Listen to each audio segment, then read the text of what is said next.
Chapitre 2. Routage statique. Dans ce chapitre, nous allons voir tour à tour l'implantation du routage statique, configuration des routes statiques et par défaut, résolution des problèmes liés aux routes statiques et par défaut. Implémentation du routage statique. Atteindre les réseaux distants. Un routeur peut apprendre des réseaux distants de deux manières différentes.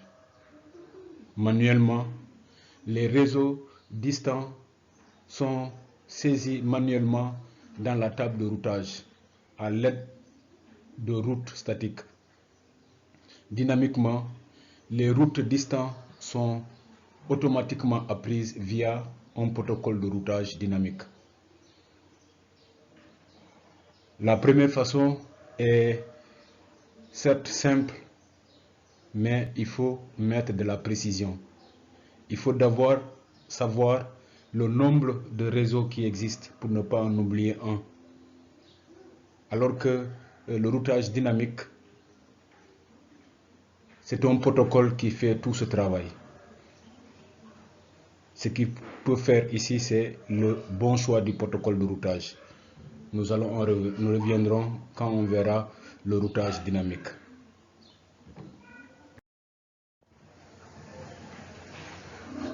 Pourquoi utiliser le routage statique? Le routage statique offre plusieurs avantages par rapport au routage dynamique. Notamment, les routes statiques ne sont pas annoncées sur le réseau pour une meilleure sécurité. Les routes statiques utilisent moins de bandes passantes que les protocoles de routage dynamique. Aucun cycle de processeur n'est utilisé pour calculer et communiquer des routes. Le chemin qu'une route statique utilise pour envoyer les données est connu. Il est choisi par l'administrateur réseau. Dans ce tableau, nous voyons les routes dynamiques, les routes statiques. Configuration, complexité. Pour les routes dynamiques, généralement indépendant de la taille du réseau. Pour les routes statiques, augmente avec la taille du réseau. Donc, les routes statiques, on utilise en principe pour 5 ou 6 routeurs. Quand il y a plus de routeurs, ça devient plus complexe parce qu'il y aura beaucoup de configurations qu'il faut faire de façon manuelle. Et comme je l'avais dit tantôt, on risque d'oublier des réseaux. Maintenant, modification de la topologie s'adapte automatiquement aux modifications de la topologie pour les routes dynamiques, pour le routage dynamique. Quant au routage statique, intervention de l'administrateur requise. Donc quand on modifie, il faut toujours revenir sur la configuration pour rajouter ou bien pour supprimer. Évolutivité, idéal pour les topologies simples et complexes. Ça c'est pour le routage dynamique. Idéal pour les topologies simples seulement. Donc quand c'est complexe, quand c'est un grand réseau, on a des problèmes sur l'évolutivité. La sécurité, moins sécurisée pour les routages dynamiques, alors que pour les routages statiques, plus de sécurité. Utilisation des ressources. Utilise l'UC, la mémoire, la bande passante de la liaison. Aucune ressource supplémentaire n'est requise. Prévisibilité, la route dépend de la topologie en cours. La route menant à la destination est toujours la même. Quand utiliser les routes statiques? Le routage statique a trois fonctions principales. Facilite la maintenance des tables de routage sur les réseaux de petite taille. Assure le routage entre les réseaux d'extrémité. Un réseau d'extrémité est accessible via une seule route et le routeur n'a pas d'autres voisins.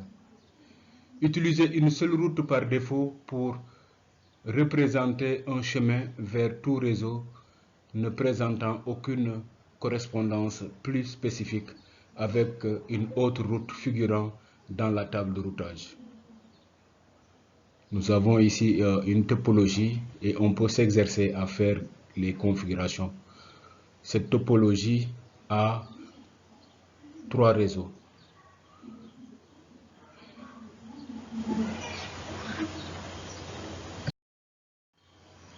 Les utilisations des routes statiques. Les routes statiques sont souvent utilisées pour établir une connexion à un réseau spécifique. Fournir une passerelle de dernier recours à un réseau d'extrémité. Réduire le nombre de routes annoncées en récapitulant plusieurs réseaux contigus en une seule route statique. Créer une route de secours en cas de panne d'une route principale. La route statique standard, connexion à un réseau d'extrémité. Dans ce schéma, nous avons le réseau d'extrémité 192.16.3.0.224/224. Ici, c'est le routeur d'extrémité qui est la R1. Il n'est pas nécessaire d'utiliser un protocole de routage dynamique avec R1 pour atteindre 192.168.3.0/24. Je peux simplement utiliser une route statique pour atteindre le réseau d'extrémité.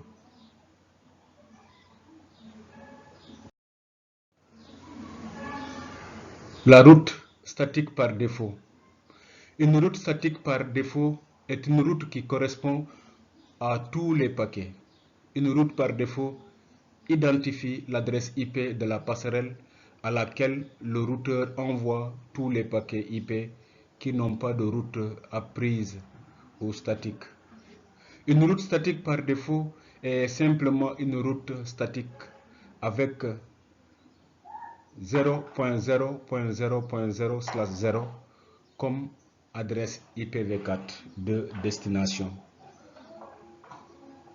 Tout ce que je dois savoir, ce sont les réseaux connectés directement. Pour tous les autres réseaux, je peux utiliser une route statique par défaut qui pointe vers R2. Donc, toute autre route qu'on ne connaît pas, on peut passer par le routage par défaut. Par exemple, comme le réseau Internet. La route statique récapitulative.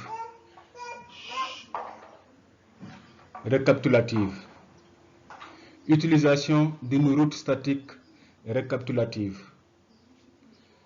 Voilà notre topologie qui comprend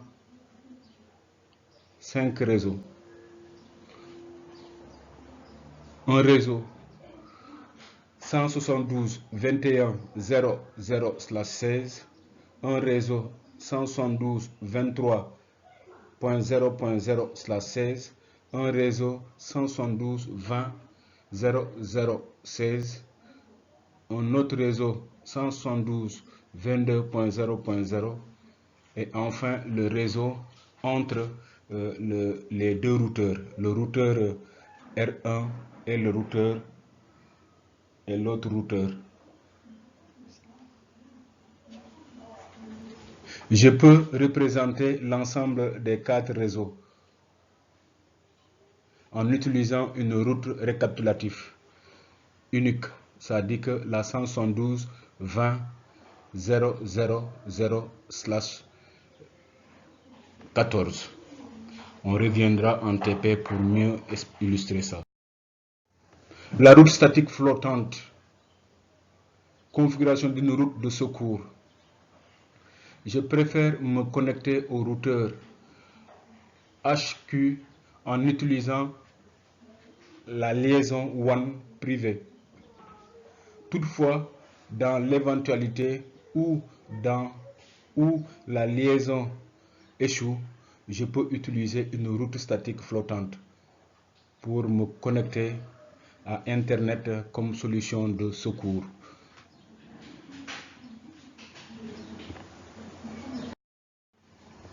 Configuration de route statique par défaut. La commande IP route. La commande IP route network adresse subnet mask permet de faire cette configuration.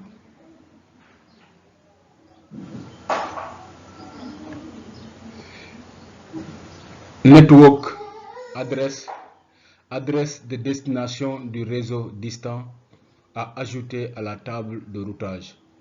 Subnet masque de sous-réseau du réseau distant à ajouter à la table de routage. Le masque de sous-réseau peut être modifié pour résumer un groupe de réseau.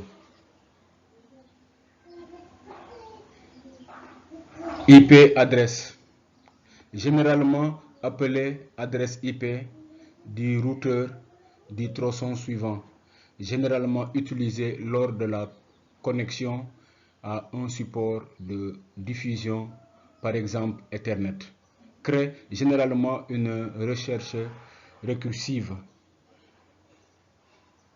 Exit int, utiliser l'interface de sortie pour transmettre les paquets au réseau de destination.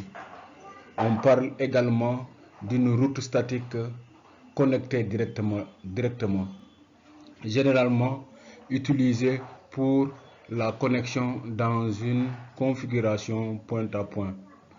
Et enfin, distance facultatif configure une distance administrative, généralement utilisée pour configurer une route statique flottante. Les options de tronçon suivant. Le tronçon suivant peut être identifié par une adresse IP, une interface de sortie ou les deux en même temps.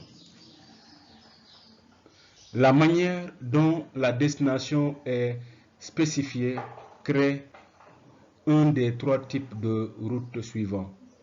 Route de saut suivant. Seule l'adresse IP du tronçon suivant est spécifiée. Route statique connectée directement. Seule l'interface de sortie du routeur est spécifiée. Enfin, route statique entièrement spécifiée. L'adresse IP du tronçon suivant et l'interface de sortie sont spécifiées. La configuration d'une route statique de tronçon suivant. Configuration des routes statiques de tronçon suivant sur R1. En mode commande, on doit mettre IP route 172.16.1.0 espace 255 3 fois .0 172.16.2.2. On fait entrer et on revient pour mettre IP route 192.168.1.0 3 fois 255 espace 172.16.2.2. Puis IP route 192.168.2.0 3 fois 255 espace 172.16.2.2. La configuration d'une route statique connectée directement. Configuration des routes statiques directement connectées sur R1. Ici, on va utiliser l'interface de sortie en mettant IP route 172.16.1.0 3 fois 255.0 espace, on met SO, ça dit que l'interface sérielle SO 0/0/0. Idem pour le second réseau, IP route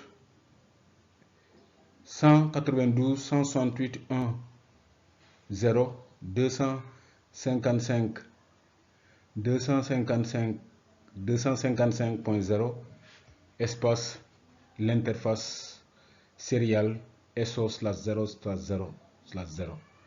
Et enfin IP route 192.168.2.0 255.255.255.0 espace l'interface de sortie. On peut utiliser soit l'interface de sortie, soit l'adresse de l'interface de sortie. La configuration d'une route statique entièrement spécifiée. Ici, on aura comme configuration IP route 172.16.1.0 255.255.255.0 espace SO/0/0/0 IP route 192.168.1.0 3 fois 255.0 espace SO S0/0/0 IP route 192.168.2.0 3 fois 255.0 espace S0/0/0/0. C'est l'interface de sortie. La vérification d'une route statique. On peut utiliser show pour cette vérification, soit show IP route statique ou bien soit show IP route, on spécifie l'adresse. Aussi, on peut voir les configurations émises en faisant show running config. Les routes statiques par défaut. Syntaxe de route statique par défaut. Routeur config dièse IP espace route 0.0.0.0 pour dire n'importe quelle adresse. Espace 0.0.0.0 pour dire aussi n'importe quel réseau. IP adresse. Maintenant les paramètres et la description. Quand on met 0.0.0.0 espace 0.0.0.0 correspond à toute adresse du réseau, c'est-à-dire n'importe quelle adresse du réseau. IP adresse, généralement appelée adresse IP du routeur de tronçon suivant, généralement utilisée lors de la connexion à un support de diffusion, par exemple Ethernet. Crée généralement une recherche récursive. Exit, int, interface, utilise l'interface de sortie pour transférer les paquets vers le réseau de destination. Donc, les paquets vont transiter sur une interface et l'interface a une adresse. Soit on met l'interface ou on met son adresse. On parle également d'une route statique reliée directement. Ces routes sont généralement utilisées pour la connexion dans une configuration point à point. La configuration d'une route statique par défaut. On utilisera IP route espace 0.0.0.0 espace 0.0.0.0 et ici dans notre cas on va mettre l'adresse de sortie. L'adresse de sortie. Donc ici ça sera 172.16.2.2. Donc c'est l'adresse de l'interface serial du routeur R2. La vérification d'une route statique par défaut. Vérification de la table de routage. Pour vérifier la table de routage, il faut mettre show IP route statique. Et on va voir la table qu'on a créée. La commande IPv6 route. Syntaxe de commande IPv6. On met IPv6 route. IPv6 préfixe adresse de destination du réseau distant à ajouter à la table de routage. Préfixe longueur de préfixe du réseau distant à ajouter à la table de routage.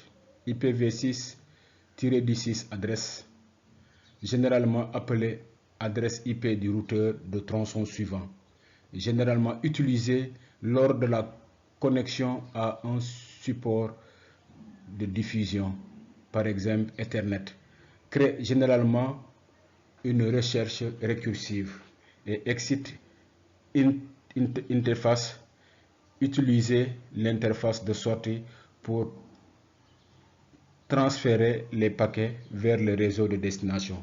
On parle également d'une route statique reliée directement. Ces routes sont généralement utilisées pour la connexion dans une configuration point en point.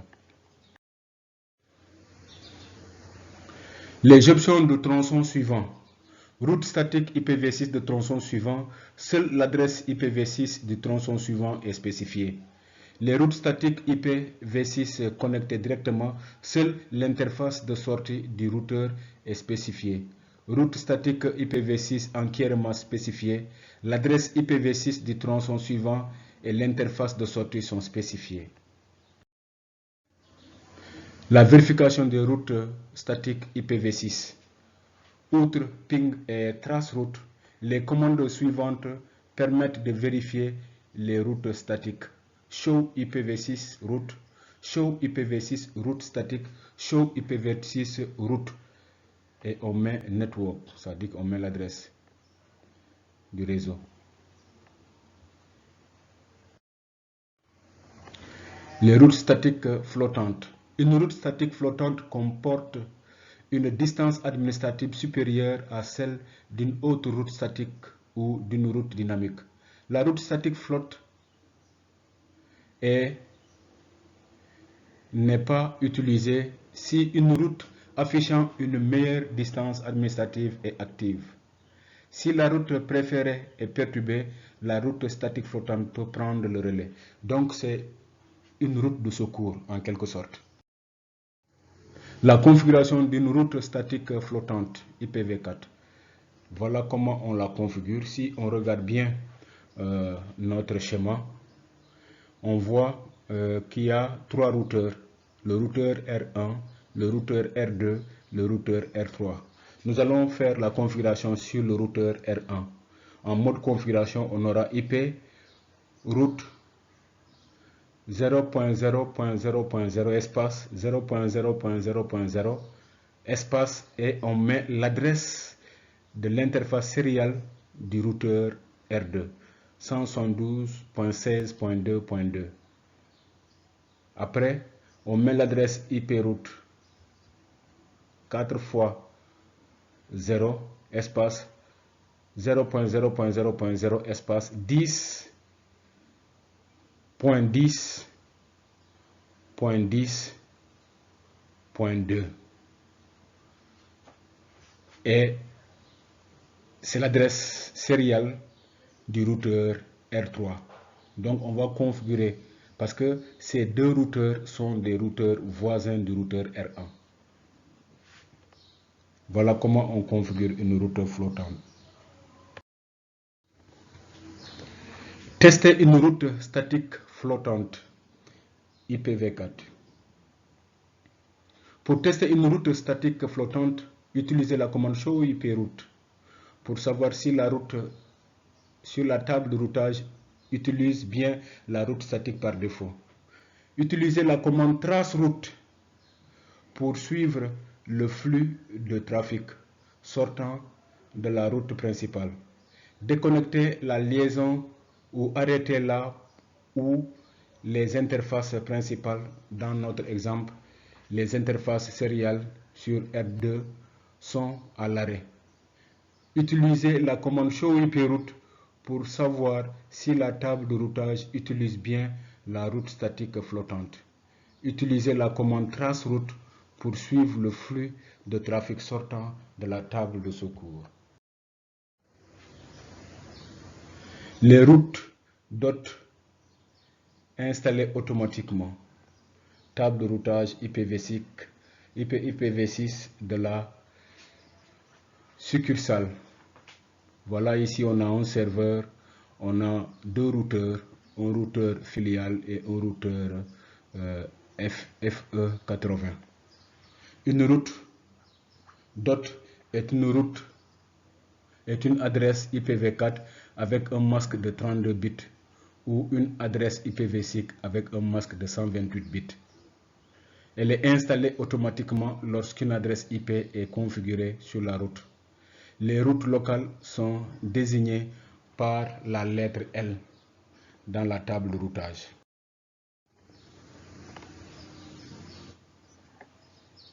Et C, c'est directement connecté. Le S, c'est les routes statiques qu'on a configurées. Résolution des problèmes liés aux routes statiques et par défaut. Route statique et transfert de paquets. Voilà le schéma et le paquet est représenté ici par l'enveloppe en jaune qui va parcourir le réseau selon la destination. Résolution du problème de route manquante. Les commandes suivantes de dépannage iOS peuvent s'avérer utiles. Ping. La requête ping étendue vous permet de spécifier l'adresse IP source pour les paquets ping. Trace route, show IP interface brief, show CDP, netball détail. Voilà les différentes commandes qui nous permettent de vérifier si on a fait une très bonne configuration. Et chaque commande a sa réponse. Résoudre un problème de connectivité. Pour trouver une route manquante ou mal configurée, vous devez utiliser les outils adaptés de manière méthodique. Utilisez la commande ping pour vérifier que vous ne pouvez pas atteindre la destination. En général, on dit quand on fait un ping, on appelle l'adresse qu'on veut. Et s'il n'y a pas de réponse, ça dit que le message n'est pas arrivé. Ou bien le destinataire n'a pas répondu. La commande trace route indiquera également le routeur le plus proche, ou sauf s'il ne répond pas comme prévu. Dans ce cas, le routeur enverra un message de destination ICMP, Internet Control Message Protocol, inaccessible à la source. La prochaine étape consiste à analyser la table de routage en utilisant la commande show IProute. Recherchez les routes manquantes ou mal configurées. Les routes statiques incorrectes sont souvent la cause de problèmes de routage. Donc pour pouvoir dépanner, il faut maîtriser ces différentes commandes de recherche d'informations. Ping, traceroute, show IProute, show conf, show running conf. Résumé du chapitre. On a pu expliquer les avantages et les inconvénients du routage statique.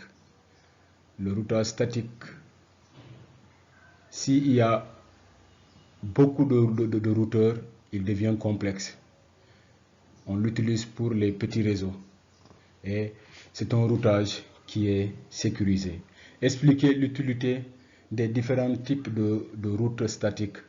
Configurer les routes statiques IPv4 et IPv6 en spécifiant une adresse de tronçon suivant. Configurer les routes IPv4 et IPv6 par défaut. Configurer une route statique flottante pour fournir une connexion de secours. Configurer les routes DOT statiques IPv4 et IPv6 qui dirigent le trafic vers un node spécifique. Expliquer comment un routeur traite les paquets lorsqu'une route statique est configurée. Résoudre les problèmes courants de configuration de route statique et par défaut. Merci pour votre attention. Nous allons compléter les configurations avec beaucoup de TP.